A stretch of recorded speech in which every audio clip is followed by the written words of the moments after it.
तर विद्यार्थी मित्रांनो, आज आपण इफेक्ट ऑफ लाईट्स या पाठामधला स्कॅटरिंग ऑफ लाईट हा छोटासा एक्सपेरिमेंट आपण या ठिकाणी पाहणार आहोत. आणि याच्यासाठी आपल्याला एक लेझर पॉइंटर लागणार आहे, 2 चंच पात्र लागणार आहेत किंवा बीकर ज्याला आपण म्हणू, थोडंसं आपल्याला मिल्क लागणार आहे आणि एक टॉर्च किंवा लेझर बीम आपल्याकडे ऑलरेडी आहे. आणि आपण याच्यामध्ये काय केलेलं आहे, शुद्ध पाणी भरलेलं आहे का नाही. आणि जर आपण आता याच्यामध्ये जर आपण असा लेझर बीम टाकला तर या ठिकाणी आपल्याला दिसतोय की तो ह्या ग्लास मधून काय झालेला आहे, ट्रान्सपरंट झालेला आहे, म्हणजे परावर्तित झालेला आपल्याला पाहायला मिळतोय. ठीक आहे ना. या ठिकाणी आपल्याला क्लिअर हा लेझर बीम पलीकडे ट्रान्सफर होताना आपल्याला पाहायला मिळतोय. परंतु आपण एका दुसऱ्या ग्लासमध्ये काय घेतलेलं आहे, थोडंसं मिल्क घेतलेलं आहे आणि त्या मिल्कला आपण काय केलं, थोडंसं असं स्टीर केलेलं, ढवळलेलं आहे. आणि त्याच्यामधून जर आपण असं लेझर बीम टाकला तर तो आपल्याला पलीकडे जाताना दिसतोय का, नाही दिसत आहे का नाही. का दिसत नाही, कारण हा जो बीम आहे हा त्या दुधाच्या पार्टिकल्स वरती काय होतोय, आदळतो आणि त्या आदळल्यामुळं इकडे तिकडे काय होतो, तो विखुरला जातो, म्हणजे त्याचं स्कॅटरिंग होते. बरोबर आहे. दुधाचे जे छोटे छोटे स्मॉल पार्टिकल्स असतात त्या पार्टिकल्समुळे ते काय होतं, इकडे तिकडे विखुरला जातो आणि त्याच्यामुळे तो पलीकडे ट्रान्सफर होताना आपल्याला दिसत नाही. हा जर आपण याच्या शेजारी जर आपण बघा अधिक जर मोठा टॉर्च लावला आपण तर आणखीन चांगल्या प्रकारे या ठिकाणी आपल्याला अशा पद्धतीनं हा पाहायला दिसेल.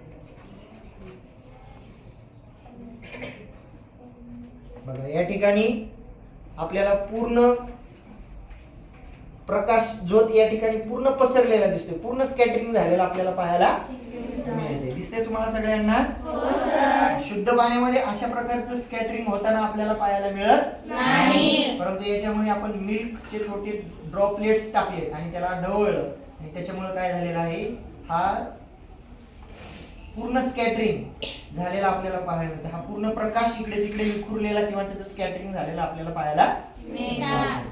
म्हणजे ज्यावेळेस आपण सूर्य उगवतो त्यावेळेस आणि सूर्य मावळतो त्यावेळेस आपल्याला आकाश थोडंसं कसं दिसतंय, तांबडं किंवा लालसर किंवा तांबड्यासर आपल्याला पाहायला मिळतं. त्याचं कारण काय आहे की त्यावेळेस लाल रंगाचं स्कॅटरिंग हे निळ्या रंगापेक्षा कसं झालेलं असतं, जास्त झालेलं असतं. आणि पृथ्वी आपलं जे अंतर आहे ते अंतर सुद्धा कसं असतंय, जास्त असते आहे का नाही.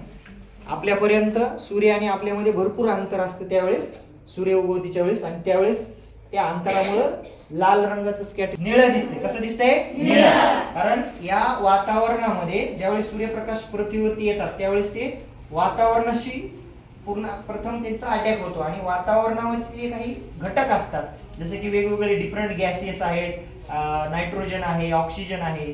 हे नायट्रोजन ऑक्सिजनचे जे मॉलिक्युल्स असतात या मॉलिक्युल्स वरती तो प्रकाश किरण आदळला जातो आणि त्याच्या मॉलिक्युल्स वर आदळल्यामुळे तो काय होतो, इकडे तिकडे विखुरला जातो, पसरला जातो, त्याचं स्कॅटरिंग होतं. त्यामध्ये निळ्या रंगाचं स्कॅटरिंग काय होते, जास्त होते. म्हणून आपल्याला आकाश कसं दिसतं, निळं दिसतं. जसं आपण ह्या दुधाचे ड्रॉपलेट्स आपण पाण्यामध्ये टाकल्यानंतर हे सगळा प्रकाश काय झाला, त्याचं स्कॅटरिंग झालं. तसं शुद्ध पाण्यामध्ये झालं होतं का, नाही.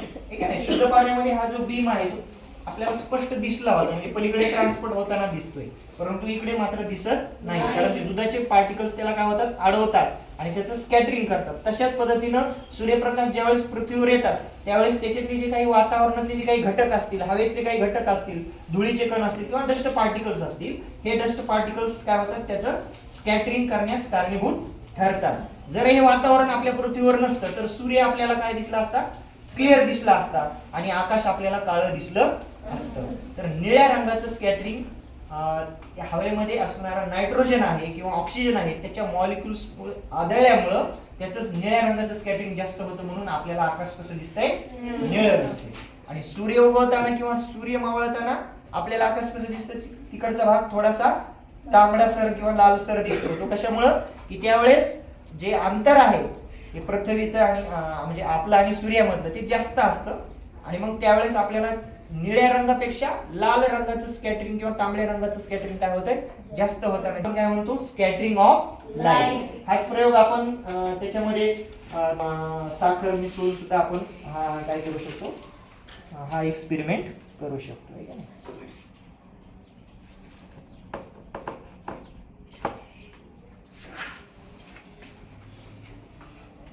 आता याच्यामध्ये आपण वॉशिंग पावडर मिसळलेला आहे.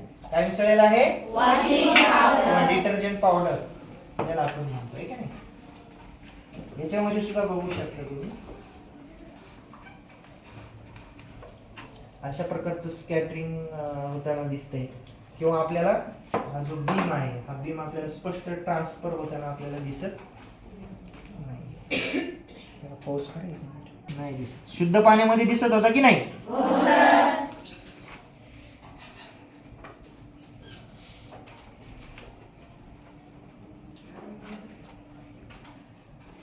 हाच किंवा सॉल्ट असेल याच्यामध्ये टाकून काय करू शकतो, वेगवेगळ्या पद्धतीने निरीक्षण करू शकतो.